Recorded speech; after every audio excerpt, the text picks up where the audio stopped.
ഞാൻ പോയ ഓട്ടോട്ടോ അത്. ഹലോ ഫ്രണ്ട്സ്, ഇന്ന് നമ്മൾ പോയ ഒരു ഓട്ടമാണിത്. ചെടികൾ ഒരു ഉള്ളേരിയ ആണ്, ഉള്ളേരിയ കൂടിയാണ്. അതായത് റോഡാണെങ്കിലും നല്ല ഉള്ളേരിയ ആണ്. ഉള്ളേരിയ കൂടി പോയിക്കൊണ്ടിരിക്കും കേട്ടോ.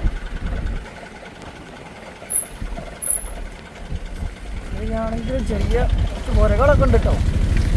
അങ്ങാടിയിൽ നിന്ന് 2-3 കിലോമീറ്റർ ഉണ്ടാവും ഇങ്ങോട്ട് പോരാൻ.